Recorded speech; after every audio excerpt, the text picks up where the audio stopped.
എല്ലാവർക്കും നമസ്കാരം. Welcome back to Niyans. മഴക്കാലമൊക്കെ അല്ലേ, അപ്പോൾ ഇന്ന് ഹെൽത്തി ആയിട്ടുള്ളൊരു കഞ്ഞിയുടെയും വെറൈറ്റി ടേസ്റ്റിലുള്ളൊരു ചമ്മന്തിയുടെയും റെസിപ്പിയാണ്. അപ്പോൾ എല്ലാവരും ഈ രീതിയിലൊന്ന് ട്രൈ ചെയ്ത് നോക്കൂ.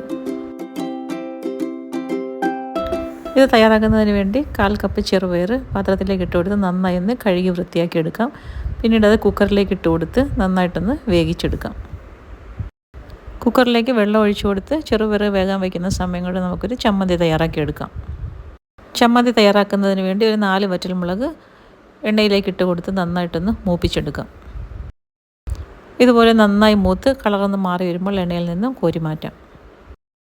മുളക് വറുത്തെടുത്ത അതേ എണ്ണയിൽ തന്നെ 3 ചുവന്നുള്ളി ഒന്ന് ചതച്ചിട്ട് കൊടുക്കാം. പിന്നീട് അതിലേക്ക് ഒരു ചെറിയ പീസ് ഇഞ്ചിയും ഇതേപോലെ ചതച്ചിട്ട് കൊടുത്തൊന്ന് മൂപ്പിച്ചെടുക്കാം.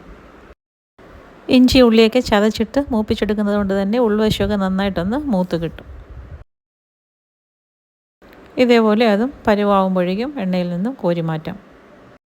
ഇനി അതേ എണ്ണയിൽ തന്നെ 1/2 കപ്പ് തേങ്ങാക്കൊത്തും കൂടി ഇട്ട് കൊടുത്തൊന്ന് മൂപ്പിച്ചെടുക്കാം. ചെറിയ രീതിയിൽ മൂത്താൽ മതിയാകും. ഒരുപാട് മൂത്താൽ ചമ്മന്തി അരയ്ക്കുമ്പോൾ അരഞ്ഞു കിട്ടത്തില്ല. അതുകൊണ്ട് ഈ ഒരു രീതി ആകുമ്പോഴേക്കും കോരി മാറ്റാം. അപ്പോൾ ചമ്മന്തി തയ്യാറാക്കാൻ വേണ്ടി വറുത്തെടുക്കേണ്ട കാര്യങ്ങളൊക്കെ വറുത്തെടുത്ത് കഴിഞ്ഞു. ഇനി ഇതിലേക്ക് വേണ്ടത് പുളിക്ക് ആവശ്യമായ പച്ചമാങ്ങയാണ്. പിന്നീട് ഒരു തണ്ട് കറിവേപ്പിലയും കൂടി വെച്ച് കൊടുക്കാം. ഇനി ഇതെല്ലാം കൂടി ചേർത്ത് അരകല്ലിലാണ് നന്നായിട്ട് അരച്ചെടുക്കേണ്ടത്. നമുക്കിപ്പോൾ അരകല്ലില്ലാത്തത് കൊണ്ട് തൽക്കാലത്തേക്ക് നമുക്ക് മിക്സിയുടെ ജാറിൽ വെച്ച് അഡ്ജസ്റ്റ് ചെയ്യാം. അപ്പോൾ ഇതെല്ലാം കൂടി മിക്സിയുടെ ജാറിലേക്ക് ഇട്ട് കൊടുത്ത് നന്നായിട്ടൊന്ന് അരച്ചെടുക്കാം. അരകല്ലുണ്ടെങ്കിൽ അരകല്ലിൽ തന്നെ വെച്ച് അരച്ചെടുക്കുന്നതാണ് നല്ലത്. ഇതേപോലെ എല്ലാം കൂടി മിക്സിയുടെ ജാറിലേക്ക് ഇട്ട് കൊടുത്തതിന് ശേഷം ആവശ്യത്തിന് ഉപ്പും ചേർത്ത് കൊടുത്ത് നന്നായിട്ടൊന്ന് അരച്ചെടുക്കാം.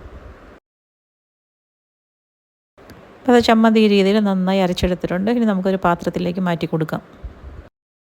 ചമ്മന്തി അരച്ചെടുത്താൽ പിന്നെ നന്നായിട്ട് ഒന്ന് ഉരുട്ടിയെടുക്കണമല്ലോ. അപ്പോൾ ഈ ഒരു രീതിയിൽ നന്നായിട്ട് ഉരുട്ടിയെടുത്ത് വയ്ക്കാം. അപ്പോൾ കഞ്ഞിക്കുള്ള ചമ്മന്തി റെഡിയായി കഴിഞ്ഞ് ഇനി നമുക്ക് കഞ്ഞി തയ്യാറാക്കാം. കഞ്ഞി വയ്ക്കാൻ വേണ്ടി 4 കപ്പ് വെള്ളം പാത്രത്തിലേക്ക് ഒഴിച്ചു കൊടുക്കാം. ഇനി ഇത് മൂടി വെച്ച് ഒന്ന് വെള്ളം ചൂടാക്കി എടുക്കാം. വെള്ളം നന്നായി ഒന്ന് ചൂടായി വരുന്ന സമയത്ത് അതിലേക്ക് 1/2 കപ്പ് റവ ചേർത്ത് കൊടുക്കാം. റവ ചേർത്ത് കൊടുത്തതിന് ശേഷം നന്നായിട്ടൊന്ന് ഇളക്കി കൊടുക്കാം. ഈ കഞ്ഞി വയ്ക്കാൻ ഞാനിവിടെ വറുത്ത റവയാണ് എടുത്തിരിക്കുന്നത്. അപ്പോൾ നിങ്ങളുടെ കയ്യിലുള്ളത് സാധാ വറുക്കാത്ത റവയാണെന്നുണ്ടെങ്കിൽ ഒന്ന് വറുത്ത് ചേർത്ത് കൊടുത്തോളൂ. ഇനി ഇതിലേക്ക് കഞ്ഞിക്ക് ആവശ്യമായ ഉപ്പും കൂടി ചേർത്ത് കൊടുത്ത് നന്നായിട്ടൊന്ന് വേവിച്ചെടുക്കാം. ഈ റവ ആയതുകൊണ്ട് തന്നെ നന്നായിട്ട് ഇളക്കി കൊടുത്തുകൊണ്ട് വേണം വേവിച്ചെടുക്കാൻ. ഈ കഞ്ഞിയിലേക്ക് നമ്മൾ ഏറ്റവും അവസാനമായിട്ട് കുറച്ച് തേങ്ങാപ്പാലും കൂടി ചേർത്ത് കൊടുക്കുന്നുണ്ട്. അപ്പോൾ ഈ കഞ്ഞി തയ്യാറാക്കാൻ നിൽക്കുന്നതിന് മുമ്പ് തന്നെ തേങ്ങാപ്പാലും കൂടി എടുത്തിട്ട് കഞ്ഞി അടുപ്പിലേക്ക് വയ്ക്കുന്നതാണ് നല്ലത്. ഇതുപോലെ നന്നായിട്ട് ഇളക്കി കൊടുത്ത് റവ ഇപ്പം നന്നായിട്ട് വെന്ത് വന്നിട്ടുണ്ട്. ഈ ഒരു സമയമാകുമ്പോഴേക്കും വേകാൻ വെച്ചിരിക്കുന്ന ചെറുപയർ നമുക്കിതിലേക്ക് വെള്ളത്തോടു കൂടി തന്നെ ചേർത്ത് കൊടുക്കാം.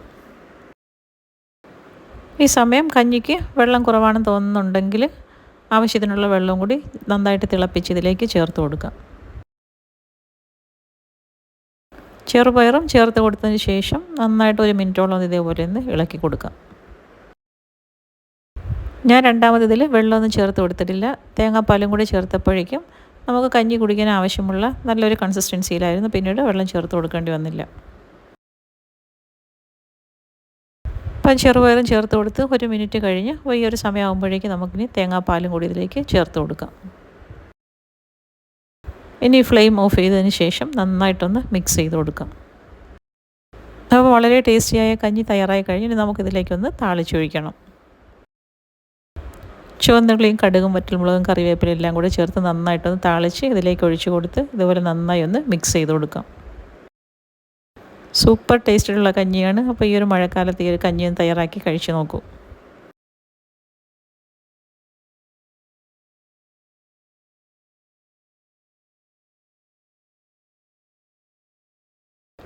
കഞ്ഞിയുടെ കൂടെ ചുട്ട പപ്പടവും ചമ്മന്തിയും അച്ചാറും ഒക്കെ ആയപ്പോൾ പിന്നെ പറയാൻ വേണ്ട അതിഗംഭീര ടേസ്റ്റ് ആയിരുന്നു.